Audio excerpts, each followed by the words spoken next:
আকাশ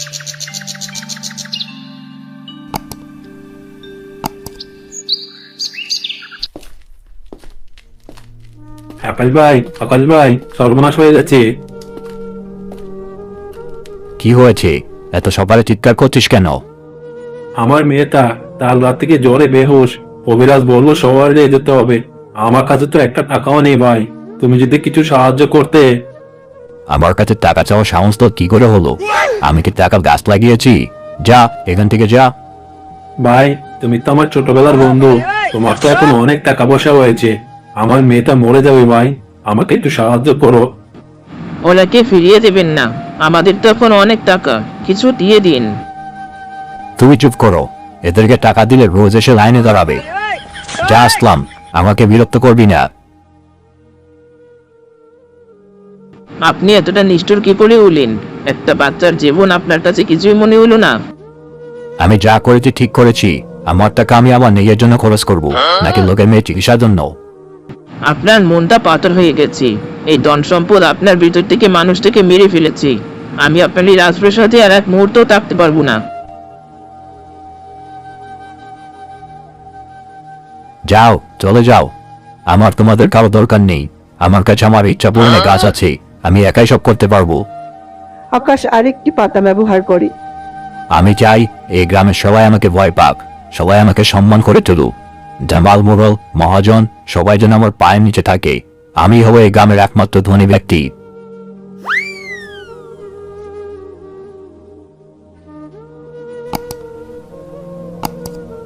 পরদিন সকালে আকাশ ঘুম থেকে উঠে বাইরে বেরিয়ে দেখে পুরো গ্রাম নিস্তব্ধ। কি ব্যাপার? আজ কোনো সারা শব্দ নেই কেন? সবাই গেল কোথায়?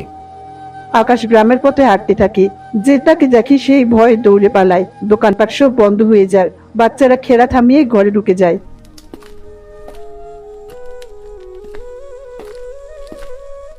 ওই যে একা আছে, পালা পালা।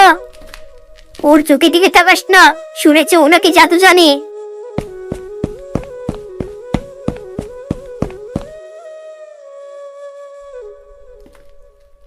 গুরু সাহেব দেখেছেন, লোকটা অনেক অহংকারী হয়ে গেছে।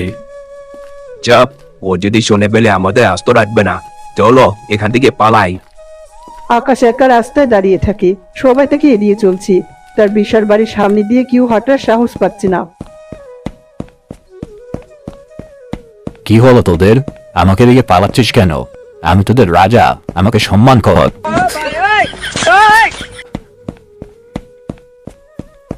সালমা, সালমা তুমি কোথায়? ফিরে এসো।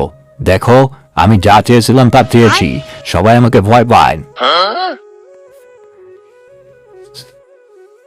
কেউ নেই, কেউ নেই আমার পাশে। আমি তো এটা চাইনি। আমি সম্মান চেয়েছিলাম, ভয় নয়। আমি চেয়েছিলাম সবাই আমাকে মান্য করুক, কিন্তু তারা তো আমাকে এড়িয়ে চলছে। আমি একা হয়ে গেলাম কেন?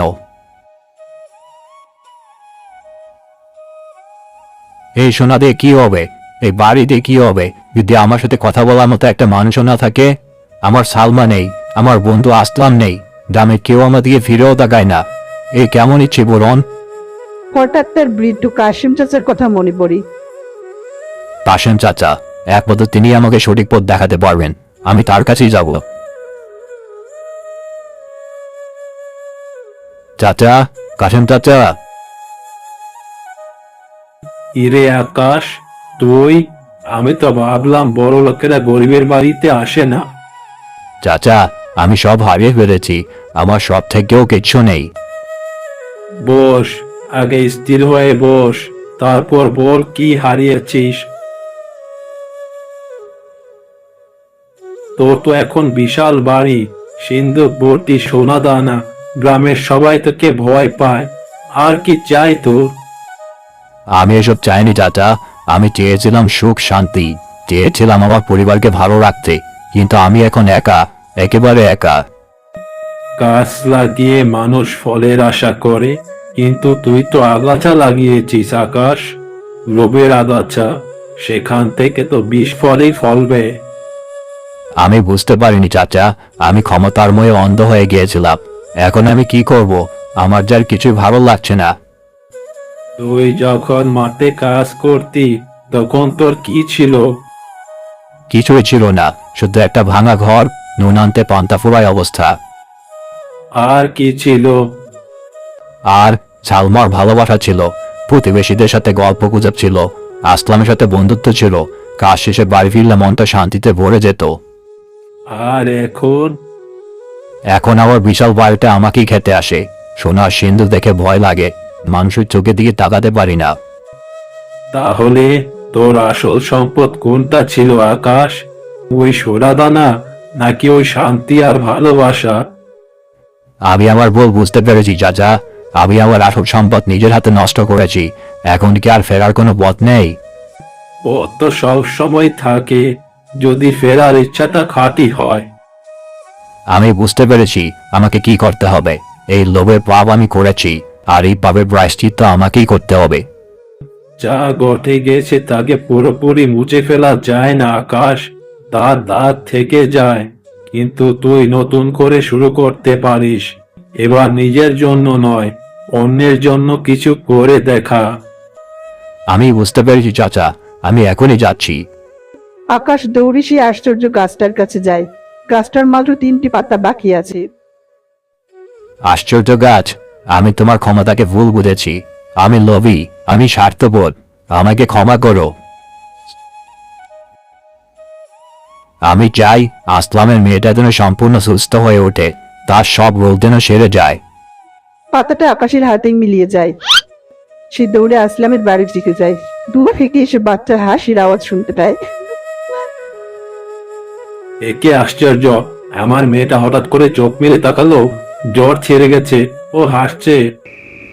এ সৃষ্টিকর্তার দয়া, আমাদের দোয়া কবুল হয়েছে।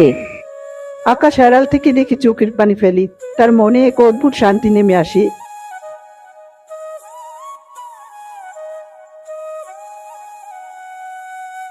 আমি চাই আমাদের গ্রামে যে কুয়াটা শুকিয়ে গেছে সেটা যেন পরিষ্কার জলে ভরে ওঠে। গ্রামের মানুষের জন্য কষ্ট যেন দূর হয়ে যায়।